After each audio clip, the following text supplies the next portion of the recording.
I've heard a lot of LeBron James fans and Laker fans say that there'll be no issues between LeBron James and Luka Doncic simply because LeBron is Luka Doncic's idol, his childhood idol, that is. And it's because of this that they're just going to work out perfectly. They can coexist at a high level, and there will be no chemistry issues. Luka will not mind playing with LeBron, despite LeBron getting all the spotlight and whatnot. That it's going to be perfectly fine. I disagree with this thinking. It doesn't make a difference that LeBron was his childhood idol. There's a lot of situations and examples in life when people actually get to meet their childhood idol up front. They see that their childhood idol is not that type of figure that they thought that person would be. They see that that person is very flawed, and their version of that person what was marketed to them on TV. That's what they saw. They didn't see the real person behind closed doors, who that person was. And from a lot of stories you hear from people, it's really shocking for them, that experience. It was earth shattering that they couldn't believe that their childhood idol sucked or was a scumbag. There's just plenty of those stories where they just despised their childhood idol once they actually met that person and saw what that person was about. And I don't think that'll be any different between Luka and LeBron. Granted, I'm not sure Luka will hate LeBron. I just think Luka will be frustrated by him and not want to be around him. I think that's eventually going to happen. But but it's happened before where guys actually in the NBA got to play with their childhood idols and they didn't enjoy it. Like, they were frustrated. I think the best example I can give about this is when Jerry Stackhouse and Rip Hamilton got to play with Michael Jordan. Jerry Stackhouse was a very good NBA player, not a superstar, and he was, I would say, just a fringe all-star player. I think he got into a few all-star games, but he was a volume shooter, a guy who would average 20 to 29 points a game in the old era. So that's who he was, but he was a good player, and then he got traded to the Washington Wizards while he was still in the prime of his career. When you hear Jerry Stackhouse talk about this experience, it's pretty interesting. I'm just going to read it out to you, what he had to say about playing with Mike. This is from an interview on the Woj podcast back in 2020. I'm just going to read out these quotes.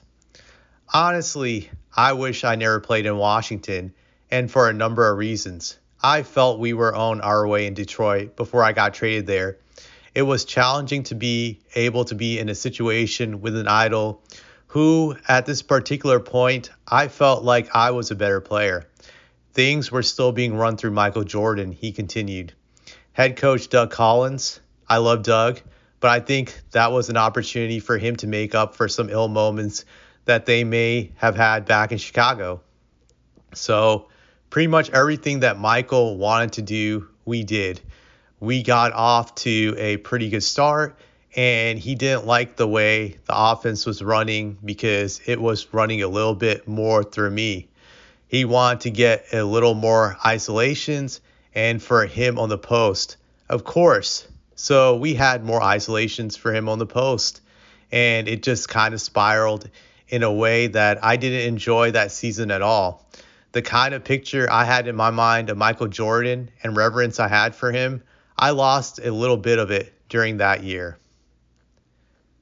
So it's interesting that Jerry Stackhouse would say this, and just how he has regrets of playing for the Wizards, just how he wished he never got to play with Michael Jordan because it ended up messing his career. Because prior to going to the Wizards, the view of Stackhouse throughout the league was that he was a good player, a very good player, not a superstar, but a guy that can go to the All-Star game, just a 20-point scorer. But I felt after that Wizards experience, just his time with Washington, his reputation completely changed. People no longer viewed him as even a good player, just I would say, above average player, but not someone that you would build a championship team around, not even a top three player on a core of a championship team. So he was forced to take a new role of not being a star once he got traded to the Dallas Mavericks, in which he was a very good sixth man, but that was who he was from that point forward, just a very good bench player that was instant offense. So his career went down. I definitely felt after playing in Washington, he got He got exposed playing with Michael. Michael was not willing to take a back seat to him. He had an ego the size of a mountain, and he wasn't going to allow that. Even though Michael was past his prime, he still felt he was better than Stackhouse. He just couldn't allow it mentally to accept that Stackhouse had passed him at that age.